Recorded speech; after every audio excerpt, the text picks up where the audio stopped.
Okay, here's the pedal box that I ordered from Comp Brake.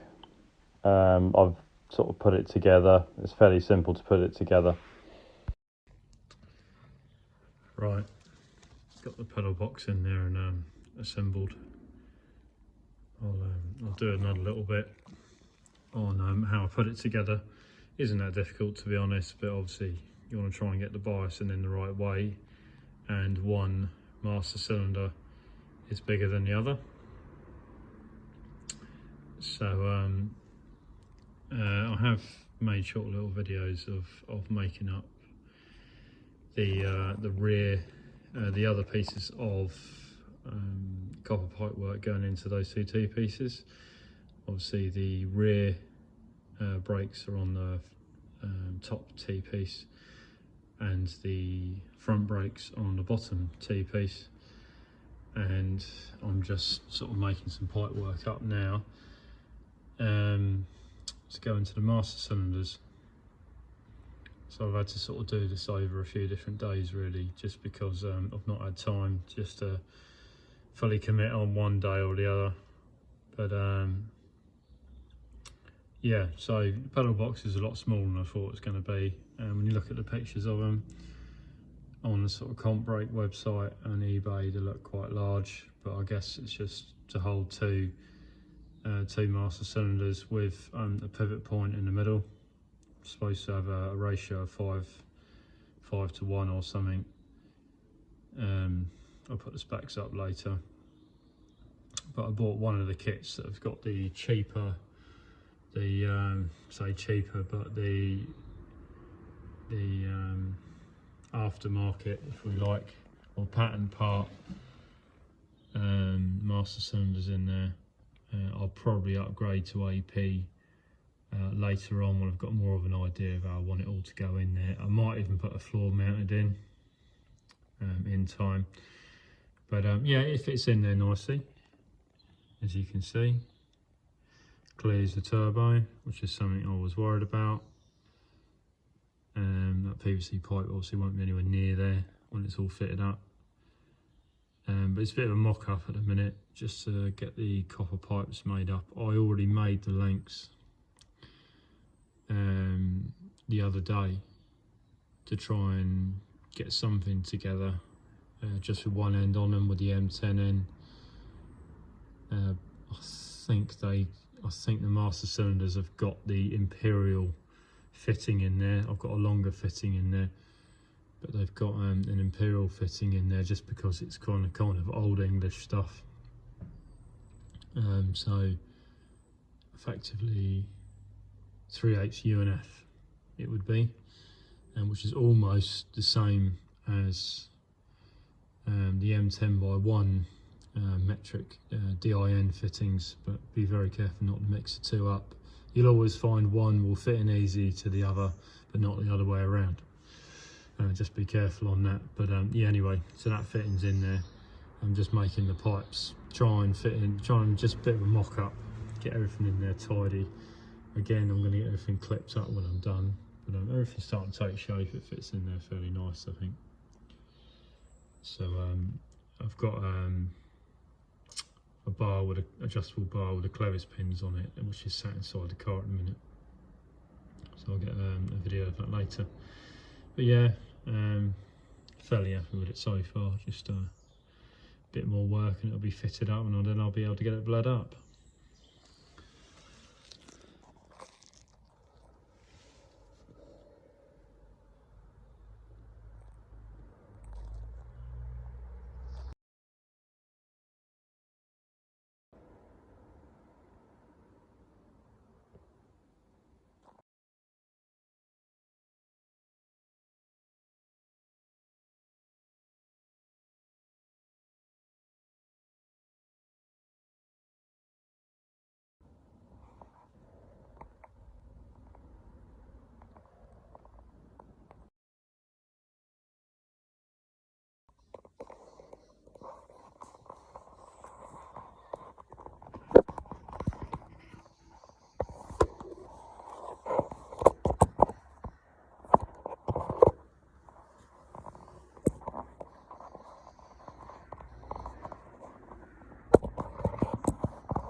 Right, tonight's instalment. I've just been making a plate up for all the copper pipes to sit on, and some of the original pipes, and the two pieces just to set up against the turret over there. Fits on the original two bolts that valve sat on. And the other thing I've been sort of planning the route of is this knob and cable that adjusts the bias to the rear, which is done on this threaded bar. I might go for a hydraulic solution, to be honest, because I don't really want to be drilling new holes. I don't like the idea of something that's going to potentially be a hold up to the brakes either, you know, something to get caught on. So I haven't fully decided on that yet. But yeah, so that's what I've been up to, sort of slow progress. Been doing the sills at the same time. I've stripped all the old sills out. I've ordered new ones from import car parts, and they're full sills, but I think I'm just going to cut them in because the top part of the sills are actually really good, and I've looked underneath them as well. So it just seems a bit sort of foolhardy to cut a whole panel out, and it's, you know, where sort of 3/4 of the panel is actually quite good. The inner sill was a lot better than I thought it was going to be as well. So yeah, I'll rock with that. And in the times that I don't have the materials to make the sills, are going to carry on with the brakes. Like I say, I might even cut into those lines or replace those steel lines going through the car, to put a bias valve in the car next to the seat in the centre console or something. And yeah, see how I get on with that. Rust proof beyond the pedal where the pedal box sits as well. There was just a little bit where it hadn't it's not rotten, but there's a little bit of surface rust, so I've just cleaned that up and put some preventative on it. Just something you might as well do whilst you're in there. The other thing I don't like about it is that there's a threaded rod that comes with the kit, and it's too short.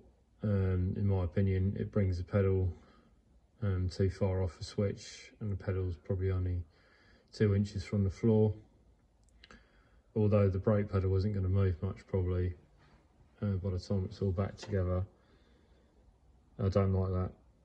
I just don't like it. I can already sense that I'm not going to like what a brake pedal is going to be and stuff like that. So I'll put some longer threaded rod in there. It's all adjustable. Anyway, it is what it is. It looks a little bit cheaper than the original sort of Subaru fit as well. The pedal box is nice. You know, the tiller bar and all that's in there, that's nice, and where it connects to the master cylinders is nice. No complaint to that. It's just some of the rest of it. Often you find that with some of these solutions. Anyway, that doesn't matter. So, you know, I'll just have a tinker around with it. Basically, I might strip out some more of the inside of the car to make plans for a roll cage. I'm thinking I might go roll cage if I take it on track days and that. Just might be a better idea than you know, at the end of the day, I suppose it's no point. Everything else being really fast if you ain't got the protection in there. So yeah, don't know, dear. So might as well put it in there. Probably have something like a bolt in. I don't know if I'll go full weld in, although I have considered that option because one of my next purchases is going to be a tube bender, a proper one, like a JD squared or something like that. But I ain't fully decided yet. Now, it's a bit of outlay because the bending dies cost just as much as a tool, but you know, it should be quite a good tool to have. I think I could probably share it around a few mates as well, you know, usual sort of thing. Yeah, that's about it where I'm at really. like I say, tools, bits everywhere really. I have to do little bits each night in between work and other commitments. So there you go. That's where we're at. One of the next videos, I might try and get some of the interior stuff done that I started. That was before the fire happened at the garage. Things like the steering wheel fit with the Boss adapter, quick release adapter, and there's some wiring to the ECU on the launch control and anti-lag activation switches. I had pre-wired and made into a mini loom, but I haven't actually got it fitted. So yeah, that's all fun. I haven't actually started the engine in a long time either, which, you know, I'll do eventually. I want to see what that new exhaust system's like as well. Yeah, just a bit slow progress, but as and when. Thanks again for watching, and I'll see you in the next video.